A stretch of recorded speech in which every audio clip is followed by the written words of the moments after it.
আসসালামু আলাইকুম। নীরব নিস্তব্ধ রজনী, রাতের নিশ্চিদ্র আধার, শুয়ে রয়েছেন জাতির পিতা হজরতে ইব্রাহিম আলাইহিস সালাম। এমনই সময় তিনি স্বপ্নে দেখলেন কে যেন তাকে বলছেন, হে ইব্রাহিম, তুমি কুরবানি করো। ইব্রাহিম আলাইহিস সালাম এই স্বপ্ন দেখে জেগে উঠলেন। পরের দিন সকালে তিনি 100 উট আল্লাহর রাস্তায় কুরবানি করে দিলেন। পরের দিন আবার তিনি শুয়ে রয়েছেন, আবার ভেসে আসছে সেই দৈববাণী, কে যেন তাকে বলছেন, হে ইব্রাহিম, তুমি আল্লাহর রাস্তায় কুরবানি করো। পরের দিন সকালে আবার হজরত ইব্রাহিম আলাইহিস সালাম 100 উট কুরবানি করে দিলেন। কিন্তু ভাই, মনে হয় আল্লাহ রব্বুল আলামিনের দরবারে তার এই কুরবানি কবুল হয়নি। তাই পরের দিন তিনি আবারও যখন বিশ্রয় শায়িত রয়েছেন, তখন আবার ভেসে আসলো সেই দৈববাণী, কে যেন তাকে বলছেন, হে ইব্রাহিম, তুমি আল্লাহর রাস্তায় তোমার সবচাইতে প্রিয় বস্তুটিকে কুরবানি করো।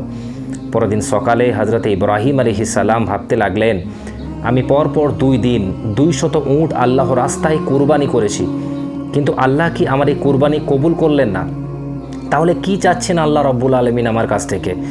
অনেক ভাবনা চিন্তার পর থেকে ইব্রাহিম আলাইহিস সালাম দেখলেন যে আল্লাহ রব্বুল আলামিন আমাকে স্বপ্নে বলেছেন, হে ইব্রাহিম, তুমি তোমার জীবনের সবচাইতে প্রিয় বস্তুটিকে আমার রাস্তায় কুরবানি করো।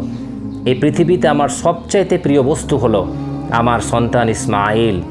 হজরতে ইব্রাহিম আলাইহিস সালামের বয়স যখন 86 বছর, তখন হজরত ইসমাইল আলাইহিস সালাম তার গৃহে জন্মগ্রহণ করেছিলেন। আর এই সন্তানটি ছিল ইব্রাহিম আলাইহিস সালামের সবচাইতে প্রাণের ও মোহাব্বতের সন্তান। কেননা এত বার্ধক্য বয়সে একটা সন্তান লাভ করেছিলেন তিনি। এই সন্তানটি ছিল তার বংশধারা জারি রাখার একমাত্র মাধ্যম।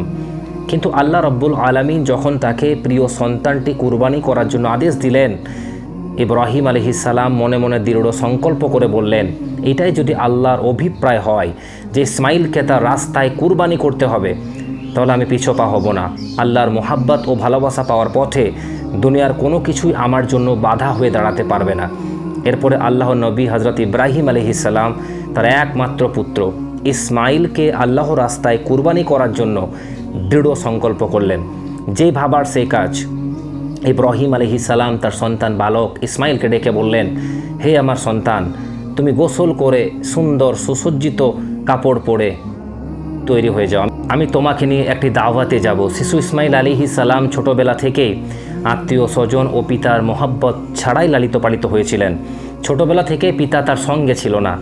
যখন বালক ইসমাইল আলাইহিস সালাম শুনলেন যে পিতা তাকে নিয়ে এক জায়গায় দাওয়াতে যাবে, ইসমাইলের মন আনন্দে ভরে উঠল। তখন তিনি মাতা হাজেরার কাছে গিয়ে বলেন, আম্মা জান, আপনি কি শুনেছেন? আব্বা জান আমাকে বলছে যে আমাকে নিয়ে তিনি নাকি এক জায়গায় দাওয়াত খেতে যাবেন। ও আম্মা জান, আপনি তাড়াতাড়ি করে আমাকে গোসল করিয়ে দিন আর উত্তম পোশাকে সজ্জিত করে দিন, আমি আব্বার সাথে দাওয়াত খেতে যাব, আমার যে আর সহ্য হচ্ছে না। তখন হাজেরা বললেন, সত্যি কি তিনি তাকে দাওয়াতে নিয়ে যাবেন? হযরত ইসমাইল আলাইহিস সালাম বললেন, আপনি তাকেই জিজ্ঞাসা করে দেখুন না। এরপরে বিবি হাজেরা আলাইহিস সালাম ইব্রাহিম আলাইহিস সালামকে জিজ্ঞাসা করলেন, হো আমার প্রাণের স্বামী, আমি শুনলাম আপনি নাকি ইসমাইলকে নিয়ে একটি দাওয়াতে যাবেন। ইব্রাহিম আলাইহিস সালাম বললেন, ও হাজেরা, তুমি ঠিকই শুনেছ, ইসমাইলকে গোসল করে সুন্দর পোশাকে সুসজ্জিত করে দাও, আমি তাকে নিয়ে একটি দাওয়াতে যাব। প্রিয় দর্শক, অনেকের মনে হতে পারে যে হজরত ইব্রাহিম আলাইহিস সালাম হচ্ছেন আল্লাহ নবী, কিন্তু তিনি বিবি হাজেরা ও ইসমাইল আলাইহিস সালামকে মিথ্যা কথা কেন বললেন? কিন্তু মূলত জাতির পিতা ইব্রাহিম আলাইহিস সালাম তাদের সাথে মিথ্যা কথা বলেননি। গভীরভাবে যদি চিন্তা করে দেখা যায়, তাহলে ইব্রাহিম আলাইহিস সালামের এই কথাটি সঠিক ও বাস্তবসম্মত ছিল। কেননা তিনি তো ইসমাইল আলাইহিস সালামকে নিয়ে আল্লাহর একটি দাওয়াতে যাচ্ছিলেন। এরপরে বিবি হাজেরা আলাইহিস সালাম বালক ইসমাইলকে উত্তম রূপে গোসল করিয়ে সুন্দর পোশাকে সুসজ্জিত করে দিলেন। অতঃপর তাকে স্বামীর হাতে তুলে দেওয়ার আগে বললেন, হো আমার প্রাণের স্বামী, ইসমাইলকে আমি ছোট থেকে এই পর্যন্ত লালন পালন করেছি, কিন্তু এর মধ্যে আমি তাকে একটি বারের জন্য আমার থেকে আলাদা করিনি। হো আমার প্রিয় স্বামী, আপনি সবসময় তাকে দেখাশোনা করবেন, কখনোই আপনি তাকে আপনার কাছ থেকে কিন্তু চোখের আড়াল করবেন না। যতক্ষণ পর্যন্ত না আপনি আর ইসমাইল আমার কাছে ফিরে আসছেন, আমি ততক্ষণ পর্যন্ত উদ্বিগ্ন থাকব এবং আপনাদের পথ পানে চেয়ে আমার সময় কাটবে।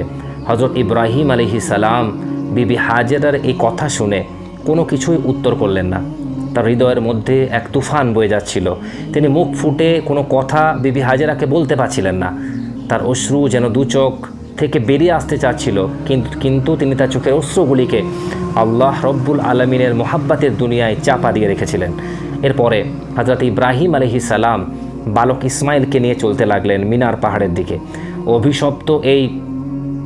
অভিশপ্ত ইবলিস যখন দেখল জাতির পিতা ইব্রাহিম আলাইহিস সালাম আল্লাহ রাব্বুল আলামিনের আদেশ পালন করার জন্য তার একমাত্র পুত্র সন্তানকে জবে করার জন্য দৃঢ় প্রতিজ্ঞা করেছে, তখন তারা সহ্য হলো না। সে বলতে লাগলো, হায়রে, আমি ইবলিস, মানব জাতির জন্য আমি জান্নাত থেকে বহিষ্কৃত হয়েছি এবং আমি মরদুদ এবং জাহান্নামী হয়েছি, আর সেই মানব জাতির একজন সন্তান ইব্রাহিম আল্লাহ তাআলার আদেশ পালন করে তার প্রিয় ভাজন হবে, এটা আমি কিভাবে মেনে নিতে পারবো? কোনোভাবে এটা হতে দেওয়া যাবে না। যে করে হোক ইব্রাহিমকে এই কাজ থেকে ফিরিয়ে রাখতে হবে। তাই ইবলিস তার চক্রান্ত ষড়যন্ত্র বাস্তবায়নের জন্য সর্বপ্রথমে বিবি হাজেরা আলাইহিস সালামের কাছে একজন ভালো মানুষ হয়ে সেজে উপস্থিত হলেন। বিবি হাজেরা আলাইহিস সালামের কাছে গিয়ে বলল, ইবলিস, তুমি কি জানো ও হাজেরা, তোমার স্বামী ইব্রাহিম তোমার সন্তানকে কোথায় নিয়ে যাচ্ছে? বিবি হাজেরা আলাইহিস সালাম বললেন, কেন? তিনি তাকে একটি দাওয়াতে নিয়ে যাচ্ছেন। ইবলিস বলল, আমি এতদিন ঠিকই শুনেছি যে নারী জাতি অত্যন্ত সহজ সরল ও ভোলাবালা, তাদেরকে যে কোনো মিথ্যা কথা বলে ও প্রতারণামূলক কথা বলে ধোকা দেওয়া যায়। তোমার স্বামী তোমাকে ধোকা দিয়েছে।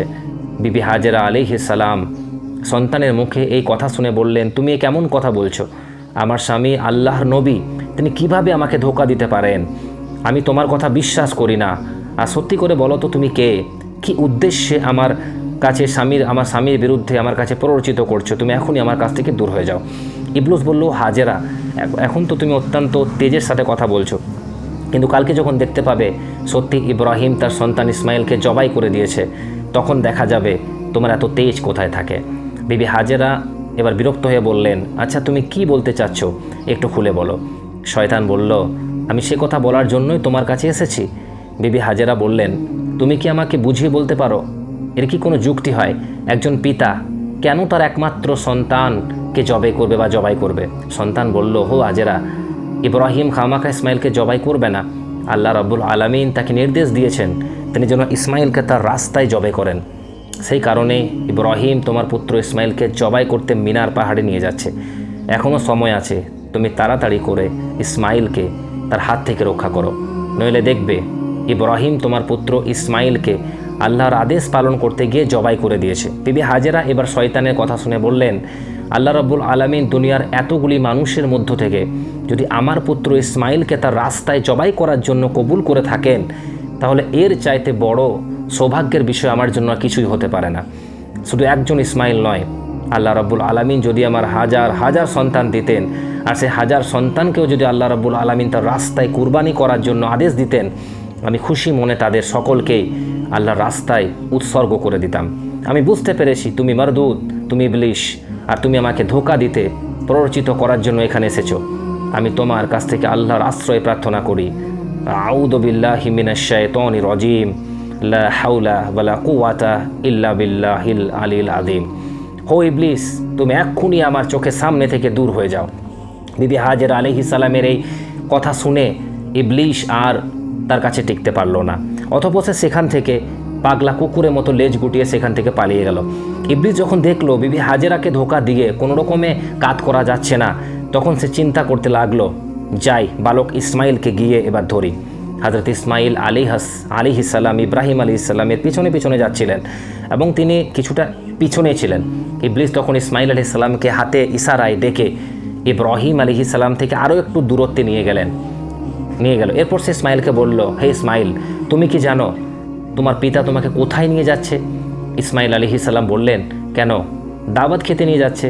ইবলিস বলল, ও হে বালক, তুমি অত্যন্ত কচি ও ছোট, তোমার মন সাদাসিধে ভোলা ভালা, তাই তোমার পিতা তোমাকে দাওয়াত খাওয়ানোর কথা বলে ধোঁকা দিয়েছে। ইসমাইল আলাইহিস সালাম বললেন, তুমি কেমন কথা বলছো? কেন আমার পিতা আমাকে ধোঁকা দেবেন?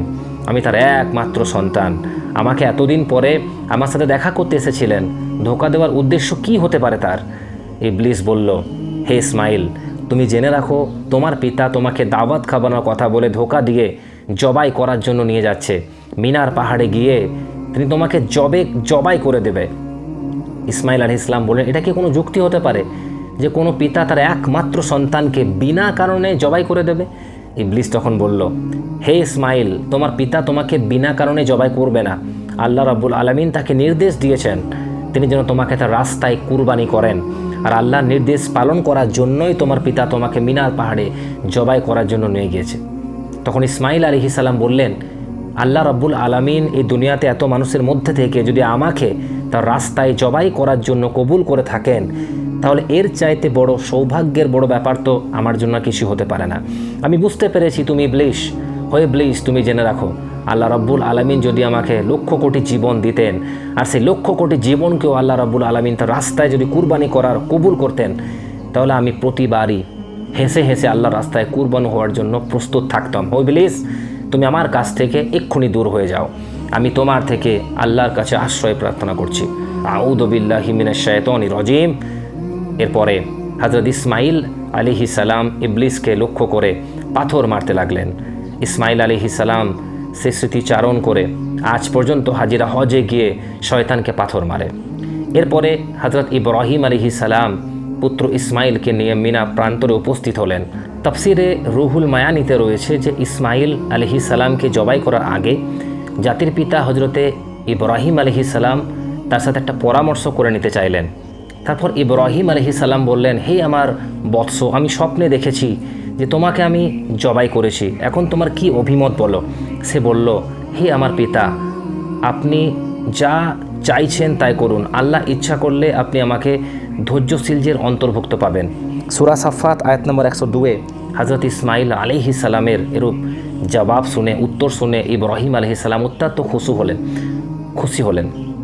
তারপর হযরতে ইসমাইল আলাইহিস সালাম তার পিতাকে লক্ষ্য করে বললেন, আপনি তো আমাকে জবাই করে দেবেন, তার আগে আমার কয়েকটি অনুরোধ রয়েছে, আপনি কি দয়া করে আমার সেই অনুরোধগুলিকে রক্ষা করবেন?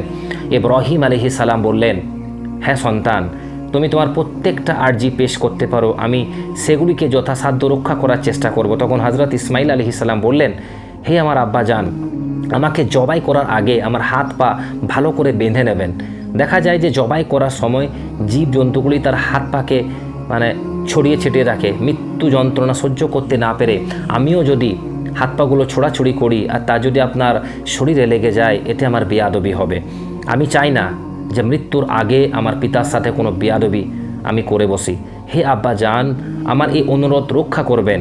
দ্বিতীয়ত, আমাকে জবাই করার সময় আপনি আপনার চোখ দুটো ভালো করে কিন্তু আড়াল করে নেবেন, বেঁধে নেবেন, কেননা জবাই করার সময় যদি আপনার দৃষ্টি আমার চেহারায় পড়ে, তাহলে আমার প্রতি আপনার দয়া উদ্বেগ হবে, তাতে কিন্তু আপনি আমাকে জবাই করতে পারবেন না। আর আমি চাই না যে আমার চেহারার কারণে আল্লাহ রাব্বুল আলামিনের আদেশ আপনি পালন করতে যেন আপনি না করতে পারেন। তৃতীয়ত, আমার যে আবদার তা হলো যে কুরবানি করার পর যখন আপনি ঘরে ফিরে যাবেন, তখন আমার রক্তমাখা জামা কাপড়গুলি নিয়ে আমার জনম দুঃখিনী আম্মার নিকট সমর্পণ করবেন এবং তাকে আমার সালাম জানাবেন এবং বলবেন যে তার এই ত্যাগের বিনিময়ে আমরা একত্রে জান্নাতে অবস্থান করতে পারবো, এবং তাকে আরও বলবেন যে আল্লাহ পাক তার নির্দেশ পালন করার যে তৌফিক আমাদেরকে দিয়েছেন, তার জন্য তিনি যেন শুকরিয়া আদায় করেন এবং তিনি যেন আমার জন্য কোনো রকম দুঃখ প্রকাশ না করেন। পুত্রের মুখে এই কথাগুলি শুনে হযরত ইব্রাহিম আলাইহিস সালাম অত্যন্ত সন্তুষ্টি হলেন এবং তিনি তার আস্তিনের নিচে আগে কিন্তু একটা দড়ি এবং একটা ছুরি কিন্তু লুকিয়ে নিয়ে এসেছিলেন। তারপর তিনি সে দড়ি বের করে হযরত ইসমাইল আলাইহিস সালামের হাত ও পা ভালোভাবে কিন্তু বেঁধে নিলেন। এরপরে তার চোখে একখানা কাপড় তিনি নিজে বেঁধে নিলেন। তারপর হযরত ইসমাইল আলাইহিস সালামকে জবাই করার জন্য মাটিতে কিন্তু শোয়াইয়ে দিলেন। জাতির পিতা হযরত ইব্রাহিম আলাইহিস সালাম তার হাতে ছুরি নিয়ে তৈরি হয়ে গেলেন। তিনি জবাই করবেন তার একমাত্র সন্তান ইসমাইলকে। তিনি এর মাধ্যমে চাচ্ছেন আল্লাহর আদেশ পালন করতে। তিনি সংকল্প করেছেন আল্লাহর আদেশ পালন করতে তাকে পৃথিবীর কোনো শক্তি বাধা দিতে পারবে না। পিতা তার পুত্রের গলায় ছুরি চালিয়ে দেবেন আল্লাহর প্রেম ও মুহাব্বতের মাতোয়ারা হয়ে। এই দৃশ্য দেখে আসমান ও জমিনের ফেরেশতারা প্রকম্পিত হয়ে যাচ্ছে, তারা আল্লাহর তাসবিহ ও পবিত্রতা ঘোষণা করে যাচ্ছে। এরপরে হযরত ইব্রাহিম আলাইহিস সালাম পুত্র ইসমাইলের গলায় ছুরি চালাতে যাবেন। এমন সময় আল্লাহ রাব্বুল আলামিন ছুরিকে নির্দেশ দিলেন, হে ছুরি, খবরদার তুই ইসমাইলের গলার একটি পশমও কিন্তু কাটবি না। তুই যদি ইসমাইলের গলার একটা পশমও কাটিস, তাহলে তোর জন্য আমি জাহান্নামের আগুনকে অবধারিত করে দেব। অতঃপর হযরত ইব্রাহিম আলাইহিস সালাম বিসমিল্লাহ বলে পুত্র ইসমাইলের গলায় ছুরি চালিয়ে দিলেন। কিন্তু ছুরি তো আগেই আল্লাহর নির্দেশ পেয়ে গেছে। সে আল্লাহর ভয়ে ভীত হয়ে ইসমাইল আলাইহিসসালামের গলার একটি পশমও কিন্তু কাটল না।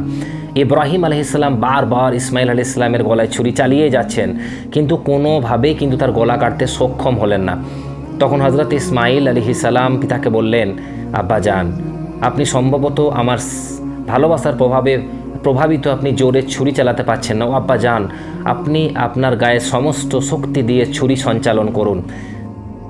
আমরা যদি আল্লাহ রব্বুল আলমিনের আদেশ পালনে ব্যর্থ হয় তাহলে কিন্তু আমাদেরকে দুজনকে জবাবদিহি করতে হবে। ইসমাইল আলাইহিসসালাম এই কথা শুনে পুনরায় হযরত ইব্রাহিম আলাইহিসসালাম তার গায়ের সমস্ত শক্তি দিয়ে তার গলায় ছুরি চালাতে লাগলেন। কিন্তু তারপরও ছুরি হযরত ইসমাইল আলাইহিসসালামের একটি অংশ কাটল না। অনেকক্ষণ ছুরি চালানোর পর হযরত ইব্রাহিম আলাইহিসসালাম একেবারে বিরক্ত হয়ে গেলেন। অতঃপর তিনি সজোরে ছুরিটিকে একধারে নিক্ষেপ করলেন, আর সেই ছুরি গিয়ে লাগলো একটি পাথরের গায়ে। সঙ্গে সঙ্গে সে পাথরটি দ্বিখণ্ডিত হয়ে গেল।